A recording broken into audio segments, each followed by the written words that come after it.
Estamos observando este asunto de las disciplinas de la palabra, que la palabra del Señor nos presenta, diferentes aspectos o tipos de disciplina, y uno de ellos es la disciplina personal.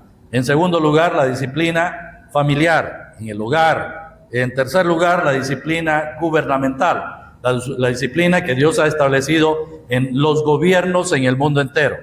Y en cuarto lugar, la disciplina eclesial, que tiene que ver con la disciplina establecida por Dios a la iglesia, que se transmite a través de la iglesia. Se conoce como la disciplina eclesial. Estamos avanzando en este primer aspecto de la disciplina personal. Y la disciplina personal la hemos dividido en tres partes principales. Una de ellas es la disciplina personal es perseverante. En segundo lugar, la disciplina personal es predominante. Y en tercer lugar, la disciplina personal es determinante, ¿verdad? Entonces, en esos tres aspectos estamos tratando de desarrollar la disciplina personal. Y en la disciplina personal perseverante, que es perseverante, estamos viendo cuatro aspectos. La disciplina personal, en el aspecto de perseverancia, el creyente debe ser perseverante en su nutrición personal. Miren, la nutrición personal. En segundo lugar, el creyente debe ser perseverante en su higiene personal, ¿verdad? Su aseo, su limpieza personal. No está hablando del aseo físico, corporal, sino de una higiene espiritual del creyente, que es superior a la higiene superficial o la higiene corporal. Que no significa que no debemos ser higiénicos corporalmente, pero la disciplina higiénica perseverante en la higiene personal espiritualmente es superior a cualquier limpieza de nuestro cuerpo físico. En tercer lugar, la disciplina personal es perseverante en fortalecer su ser interior, en la fortaleza del ser interior, ¿verdad? Necesitamos ser fuertes espiritualmente, ser fuertes interiormente. El hombre nuevo, el hombre interior, ese creyente que nació un día, debe estar siendo fortalecido, ¿verdad?, en su vida espiritual. Y en cuarto lugar, la disciplina personal debe ser perseverante en estimular el buen hábito en congregarse o de congregarse, ¿verdad? El creyente, el asunto de congregarse no es una opción. No es una opción, es un mandamiento. Un mandamiento como es mandamiento leer la Biblia. Así es un mandamiento. Es un mandamiento también orar. Entonces son determinaciones que el creyente debe tomar en su vida para poder mantener una higiene personal y perseverar en esta disciplina personal. No vamos a volver a repasar lo que hemos estado viendo, pero estamos viendo este asunto de la higiene personal que nos hemos quedado a medio andar ahí. La higiene personal tiene que ver a través de la confesión. Primero, el creyente debe confesar, tener el hábito, el ejercicio personal de confesar. Y confesar significa depurar del cuerpo todo lo que le contamina, todo lo contaminante. Lo que dice la carta a los Hebreos capítulo 12, texto 1. Despojaos de todo peso y del pecado que os asedia. Ese pecado y peso que hay dentro del creyente debe ser despojado, quitado, eliminado. También debemos despojarnos del viejo hombre que está viciado con los deseos engañosos del pecado. Decíamos que la palabra despojarse viene del latín, viene de la palabra latín despoliare, que tiene que ver con desnudarse, quitarse el vestido, despojarse de algo voluntariamente. El creyente debe mantener la disciplina de la confesión personal, eso es cuentas cortas y claras. Eso debe ser un ejercicio constante, diario, permanente en el creyente todos los días, y en el momento que el creyente se da cuenta que ha cometido una falta, que ha ofendido, que ha causado algo que afecta su relación con Dios o con otros creyentes, debe confesar. delante del Señor. Aclarábamos aquel día que hay dos clases de confesiones. Una confesión es personal, de faltas, de errores que el creyente comete que no le cortan la comunión con el resto de la iglesia. Pero hay pecados que le cortan al creyente la comunión con la iglesia, ¿verdad?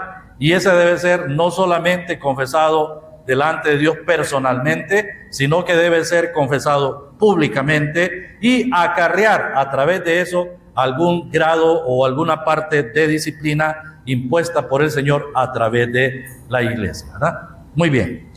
Entonces, estamos avanzando.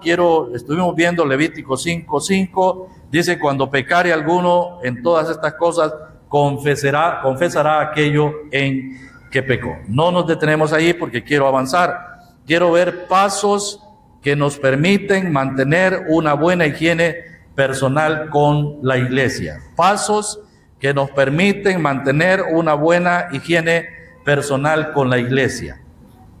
En otras palabras, una buena relación entre los creyentes, ¿verdad? Entonces, la primera cosa la encontramos en Santiago, capítulo 3, texto 2.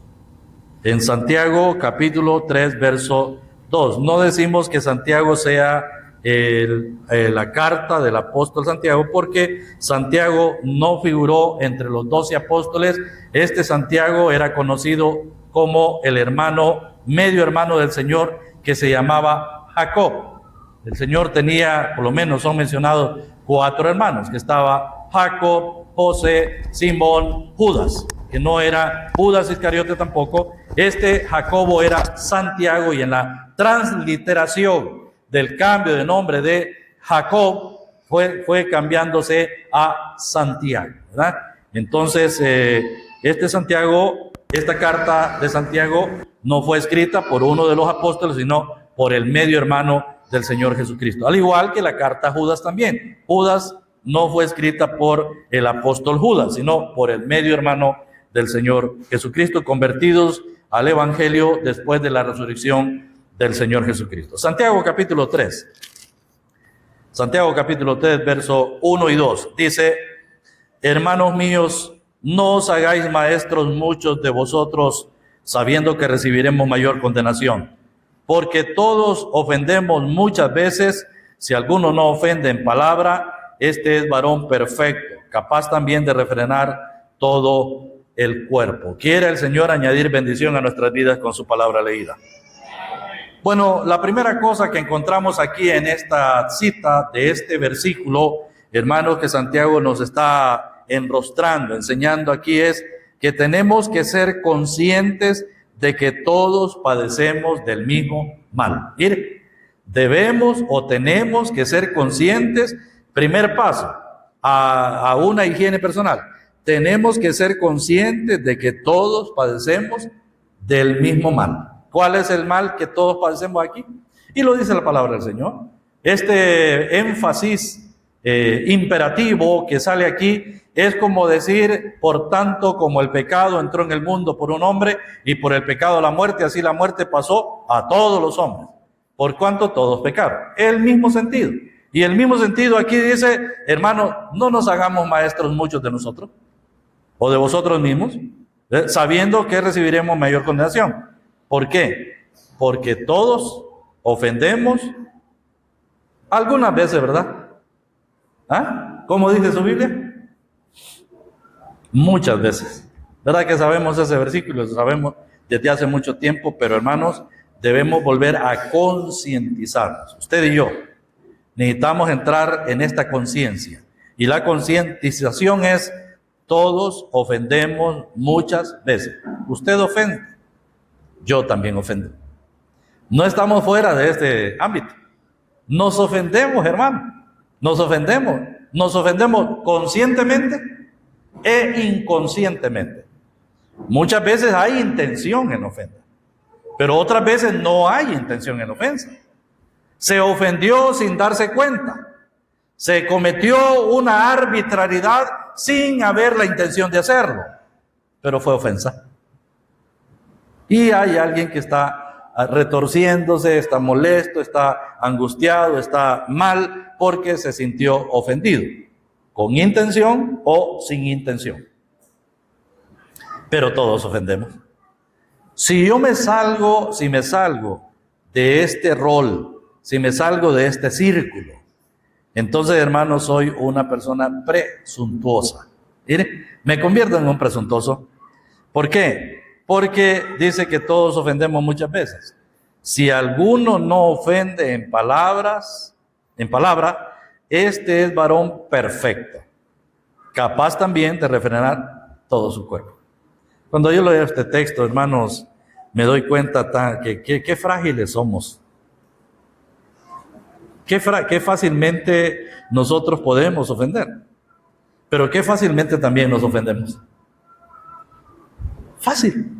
Es que somos tan quebradizos, así, tan frágiles, que cualquier cosita nos ofende.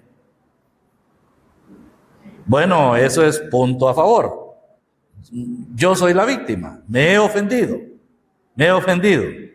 pero se me olvida que también yo ofendo.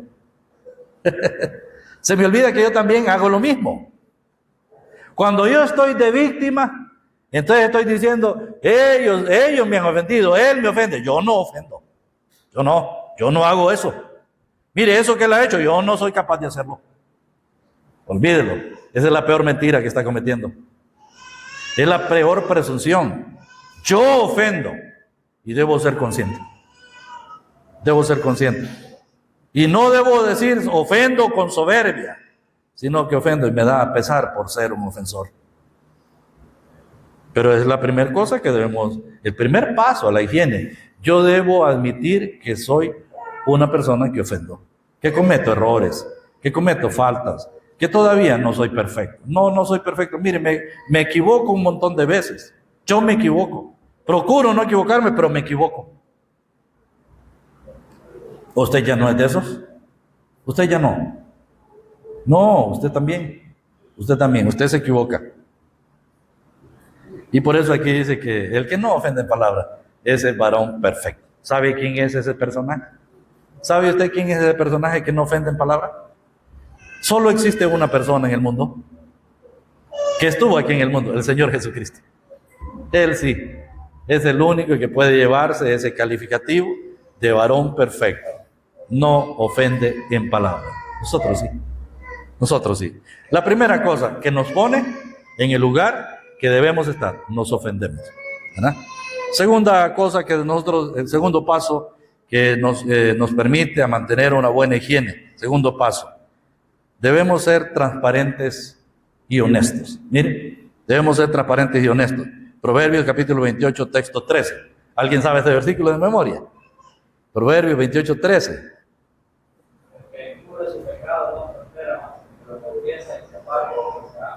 Note eso. El que encubre su pecado no prosperará, mas el que lo confiesa y se aparta alcanzará misericordia. Hermano, ¿sabe qué es lo honesto aquí, lo transparente en este versículo? Es que no debemos encubrir el pecado. No lo debemos encubrir. Cuando una persona encubre su pecado, encubre su error, encubre su falta, encubre lo malo que ha hecho, la maldad que ha hecho, la malicia con que ha actuado, el error con que ha actuado, encubre su pecado, no prosperará.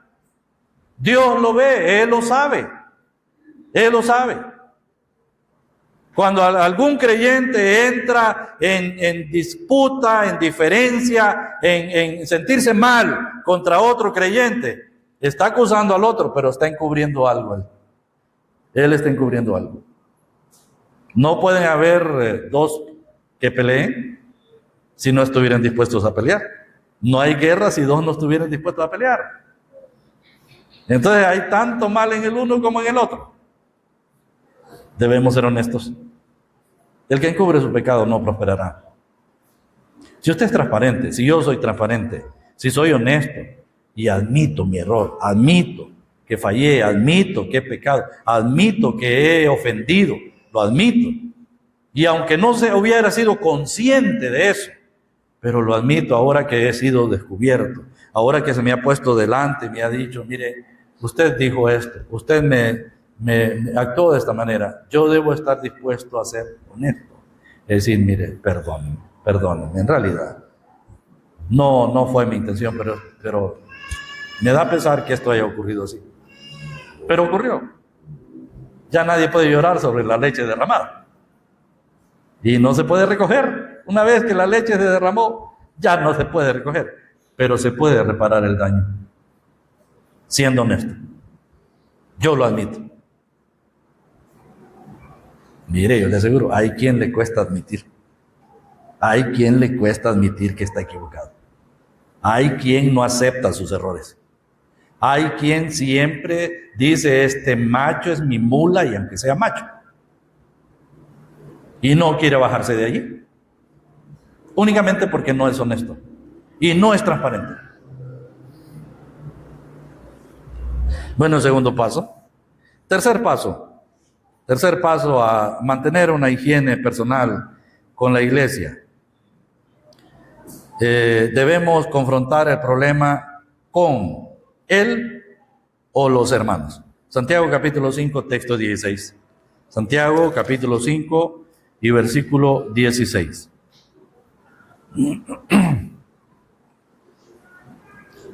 Carta de Santiago capítulo 5, verso 16 dice: confesaos vuestras ofensas unos a otros y orad unos por otros, para que seáis sanados.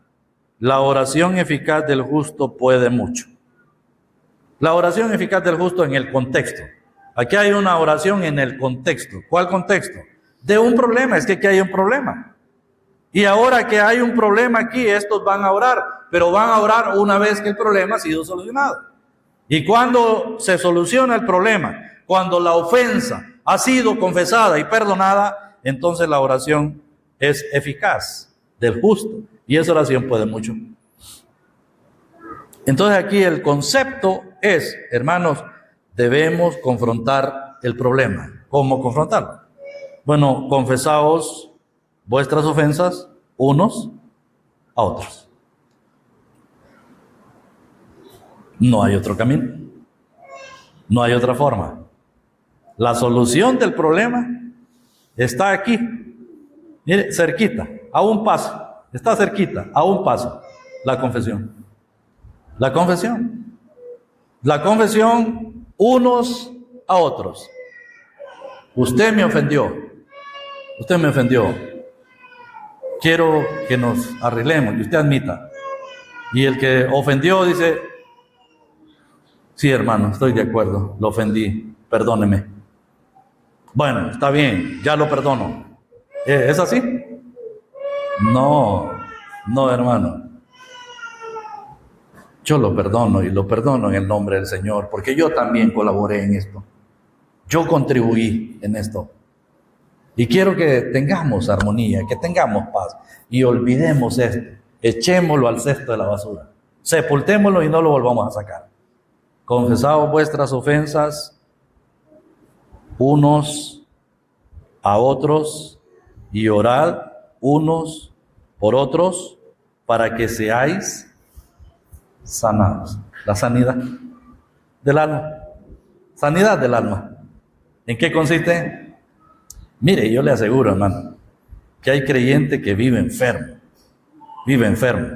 pero su enfermedad no es tanto física, su enfermedad está adentro, en el alma, allá adentro, en el corazón. Y esa enfermedad aflora, esa enfermedad casi sale por los poros, esa enfermedad casi se nota, esa enfermedad casi se ve, ¿verdad? Pero es que es una enfermedad adentro, interna. En nuestras emociones, en nuestros sentimientos, en el alma, allá adentro, en nuestros pensamientos. Entonces, pero cuando nos confesamos nuestros pecados, nuestras ofensas unos a otros, entonces podemos orar los unos por los otros y somos sanados. No hay cosa más bonita que respirar uno profundamente y poder ver de frente al otro hermano con quien uno ha tenido una dificultad y que nos hemos perdonado. Esa es sanidad, ese es alivio. Ese es gozo, esa es alegría, todo vuelve a la normalidad, usted respira profundamente y dice: gracias a Dios, este problema se solucionó, nos hemos perdonado.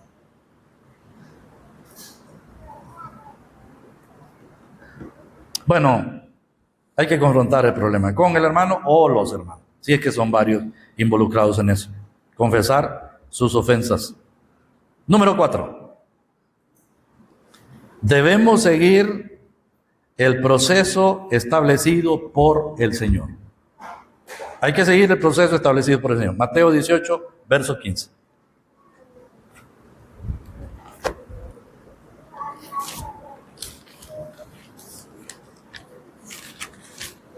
Evangelio según Mateo, capítulo 18, verso 15.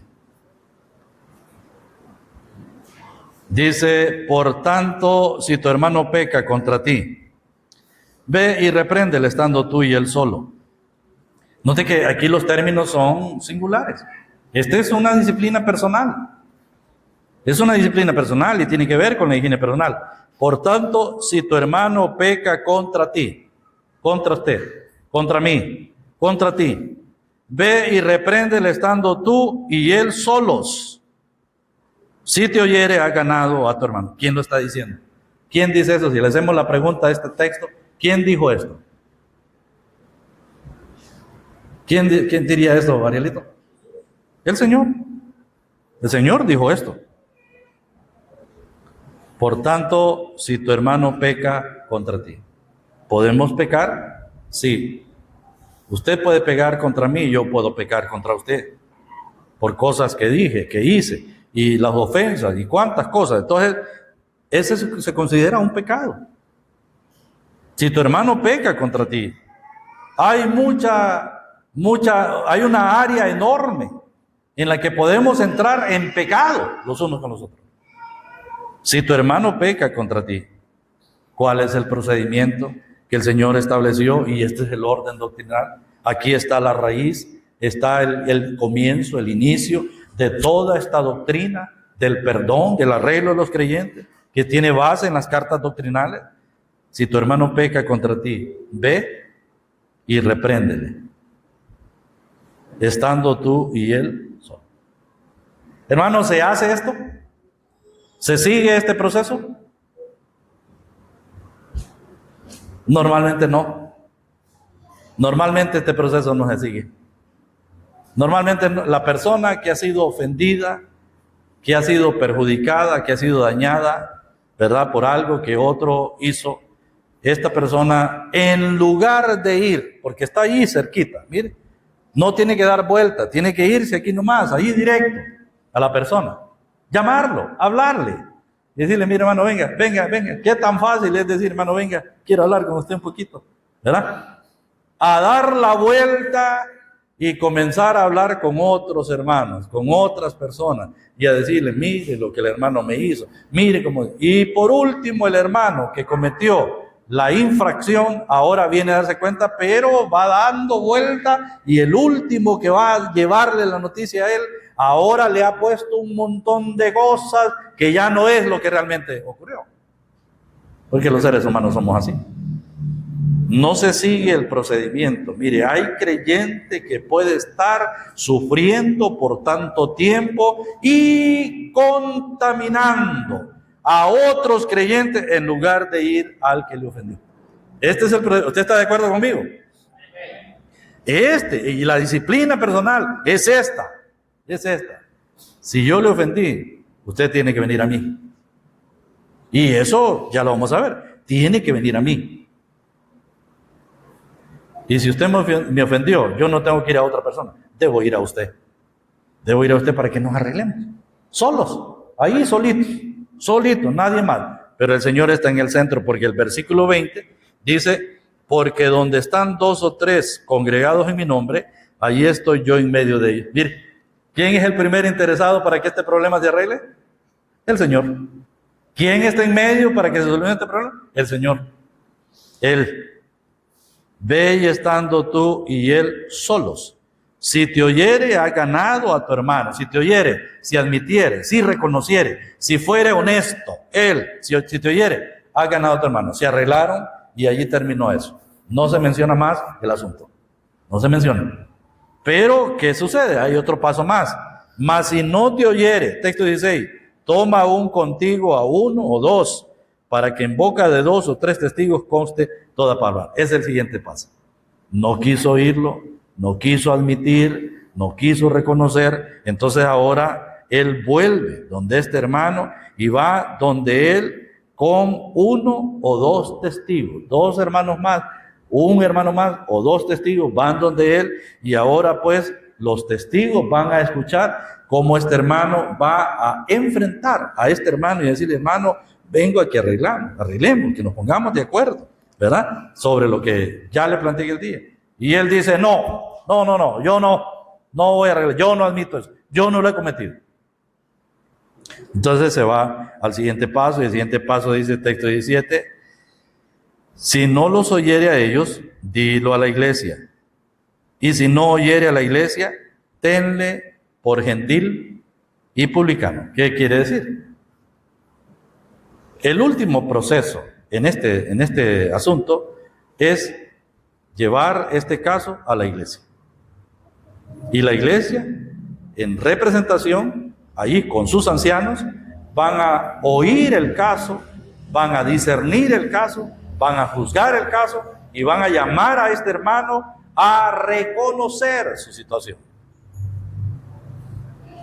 Y aunque todo eso dicen: no, hermano, eso no puedo admitirlo. ¿Qué va a hacer la iglesia? ¿Qué hace la iglesia?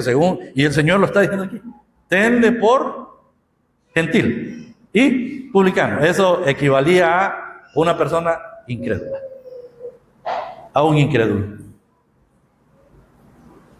Por supuesto que si en el primer caso él no lo reconoció, pero lo reconoce en el segundo. Con los dos testigos dicen: no, hermano, no había necesidad de llegar a todo esto, perdónenme, yo admito esto. Bueno, ahí termina.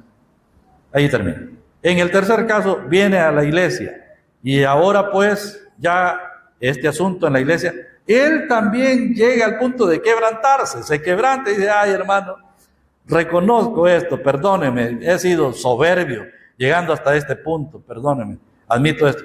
Ahí termina. Reconoció delante de la iglesia y pidió perdón. Bueno, este es el procedimiento. Pero yo pregunto: ¿por qué no lo hacemos? ¿Por qué no lo hacemos? A veces nos escudamos y decimos: no, es que yo no quiero tener problemas. Mire, no, yo a ese hermano no lo veo en capacidad de querer escucharme. No, si es creyente tiene que oírle. Y si no es creyente va a salir, esto lo va a sacar.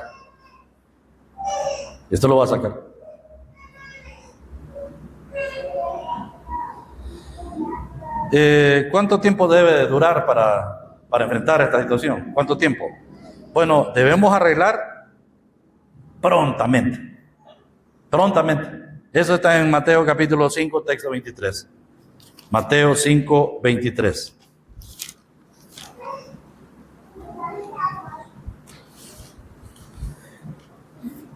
El contexto, el versículo 21 podemos leerlo y el 23 dice hasta el 26. Oísteis que fue dicho a los antiguos: no matarás, y cualquiera que matare será culpable de juicio. Pero yo os digo que cualquiera que se enoje contra su hermano será culpable de juicio. Y cualquiera que diga necio a su hermano será culpable ante el concilio. Y cualquiera que le diga fatuo quedará expuesto al infierno de fuego. Por tanto, o sea, aquí está presentando el cuadro de ofensas que pueden ocurrir entre los creyentes. Por enojos, por malestar, juicios, ofensas. Y el texto 23 dice: por tanto, si traes tu ofrenda al altar. Eso hace alusión al sacrificio que presentaban los israelitas antes en el templo, ¿verdad? Traían su ofrenda. Podría ser un corderito, podría ser un macho cabrío, podría tener un becerro, o sería tal vez granos, ¿verdad? Que traían para presentarlos delante del Señor. Pero si traes tu ofrenda al altar, y ahí te acuerdas de que tu hermano tiene algo contra ti. ¿Qué cosa? El Señor es tan minucioso, pero es que ocurre algo, hermanos, en la vida de todo creyente. Fíjense que cuando el creyente va a presentarse delante del Señor, debe hacerlo en pureza, con higiene, Porque si no, el Espíritu Santo inmediatamente trae a la mente del creyente el problema que hay. Ahí te acuerdas. ¿Quién le acuerda? ¿Quién habrá de recordarle? Es el Espíritu Santo. Ahí te acuerdas que tu hermano tiene algo contra ti. Entonces, ¿qué debe hacer? Deja ahí tu ofrenda delante del altar y anda. Reconcíliate primero con tu hermano. Y entonces ven y presenta tu ofrenda. Luego da aquí cómo debe hacerse. Ponte de acuerdo con tu adversario un año después, ¿verdad? Ponte de acuerdo con tu adversario ya cuando el tiempo haya pasado. Ponte de acuerdo con tu adversario pronto. La palabra pronto significa agilidad. Rápido. Inmediatamente. Pronto. Entre tanto que estás con él en el camino. No sea que el adversario te entregue al juez y el juez al alguacil y seas echado en la cárcel. De cierto te digo que no saldrás de allí hasta que pagues el último cuadrante, ¿verdad? En aquellos tiempos, pues, eran llevados a juicio, ¿verdad? En la nación de Israel. Pero, hermanos, ¿quién es el juez de nuestras almas? ¿Quién es el juez? ¿Quién será el juez suyo y mío? Es el Señor. Es el Señor. Mire, ponte de acuerdo con tu adversario. ¿Usted tiene un adversario? ¿Quién es el adversario de un creyente? Bueno, Satanás, por supuesto, es el adversario de nuestras almas. Pero cuando un creyente tiene un adversario, es cuando ese creyente come y piensa en él. Se acuesta y está pensando en él. Anda de viaje y está pensando en esa persona y no piensa en bien. Siempre está pensando en crítica, en malestar. Siempre es la comidilla del día, es esa otra persona. Ese es su adversario. Ese es su adversario, porque usted está enfermo. Usted está enferma. Está enfermo porque ese hermano o esa hermana dijo algo, lo ofendió, se sintió ofendido o ofendida, y entonces ahora él se convierte en su adversario. Porque le ha quitado la paz, le ha quitado la calma, la tranquilidad. Ya no duerme, no come, no viaja, no trabaja tranquilo. No trabaja tranquilo. Y toda plática siempre va dirigido a él. Significa que hay una persona con quien usted tiene problemas. ¿Qué tiene que hacer? Ponte de acuerdo con tu adversario pronto. Eso es, si tu hermano peca contra ti, ve y estando tú y él, repréndele, ve y estando tú y él solo. Ese mismo principio debe hacerse, pero debe hacerse pronto. Yo le pregunto, ¿usted tiene algún hermano o hermana que es adversario aquí en esta iglesia? Que ya no lo deja tranquilo, que le ha quitado la tranquilidad, que le ha quitado la paz. Póngase de acuerdo, arregle, vaya donde él, porque usted está en una condición de enfermo, está enferma y está contaminando el resto de la iglesia y pretende presentar la ofrenda cada primer día de la semana. Usted viene a tomar la cena del Señor, toma la cena del Señor, pero inmediatamente que usted cierra los ojos, viene a su mente, hermano David, el hermano David, el hermano Elmer, el hermano Julio, el hermano, ya inmediatamente viene a su mente, la hermana fulana de tal. Entonces, ¿por qué? Usted se puso a presentar la ofrenda y no arregló. Es que hay que arreglar. Hay que arreglar. Dígale al hermano, quiero arreglar con usted, déme un chancecito, arreglemos. Pero es que hay que hacerlo, ¿no? ¿Estaríamos de acuerdo a hacer eso, hermano? Sí, es que eso es lo que la palabra del Señor nos manda. Eso es. Arreglar antes de ofrecer.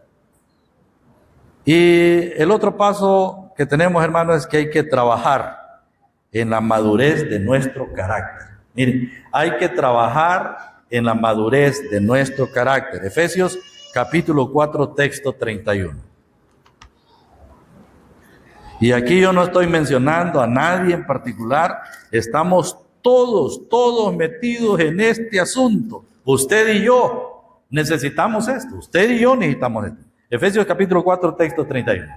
Dice, Quítese de vosotros toda amargura, enojo, ira, gritería, maledicencia y toda malicia. Hay que trabajar en esto, miren. Tenemos que quitar, despojarnos del viejo hombre, de todo peso y del pecado que nos asedia. Pero es que debe quitarse de nosotros toda amargura, todo enojo, toda ira, toda gritería, toda maledicencia y toda malicia. Yo siempre he dicho que este versículo presenta una cadena. Cada una de estas cosas es un eslabón en la cadena. La amargura. Una persona está amargada porque se ofendió, alguien lo ofendió. Y luego que la amargura llega, sigue el siguiente eslabón, el enojo. Manifiesta enojo. Y no solamente manifiesta enojo, sigue el tercer aspecto, hay ira. Quiere decir que va subiendo de tono, va subiendo rayitas. Esa es ¿cómo se llama? El uso ahora en este tiempo. Bájele 2 rayitas o súbele rayitas. Y entonces va subiendo rayitas aquí, ¿verdad? Primero la amargura, la segunda rayita el enojo, la tercera rayita la ira. Es que ya se va calentando más. Pero hay un grado más de explosión, la gritería. Mire, ya con cualquier cosita explotó y dijo cosas que no tenía que decir, pero se salieron. Gritó. Y hay otra rayita y es la maledicencia. ¿Qué quiere decir? Decir mal de la persona, hablar en mal de esa persona con otros. Maledicencia. Y la última rayita, la malicia. La malicia es un aspecto de maldad que va buscando hacer caer a la otra persona con mala intención. Pero claro, eso solo hacen los incrédulos. No, hermano. Sí está dicho para nosotros. Porque todavía está en nosotros el viejo hombre, que está viciado con los deseos engañosos. Con la carne. Es que la carne aflora en nosotros. Bueno, debemos trabajar en nuestra madurez espiritual. Y una última cosita, debemos trabajar en el desarrollo de nuestro crecimiento espiritual. Allí en el capítulo 4, texto 32. Antes sed benignos unos con otros, misericordiosos, perdonándoos unos a otros, como Dios también os perdonó a vosotros en Cristo. Mire, este es crecimiento. El crecimiento en nuestra vida espiritual es que ahora vamos a ser benignos. Quiere decir buenos, unos con otros. Vamos a pasar la falta, a perdonar la falta. Bondadosos, misericordiosos. Quiere decir, no lo merece, pero no le voy a pagar como lo merece. Perdonándoos. Debemos ser perdonadores unos a otros, como Dios también. Oiga, esto ya nos pone a nosotros en un punto difícil, ¿verdad? Delicado. Como Dios también os perdonó a vosotros. Si yo no perdono, entonces no estoy aceptando el perdón que el Señor me ha dado. Mire, yo debo ser consciente que el Señor me ha perdonado una gran deuda, como para no perdonar a otro creyente, que es algo tan pequeño, tan minúsculo. Debo estar dispuesto a perdonar. Que el Señor nos bendiga con su palabra, hermanos.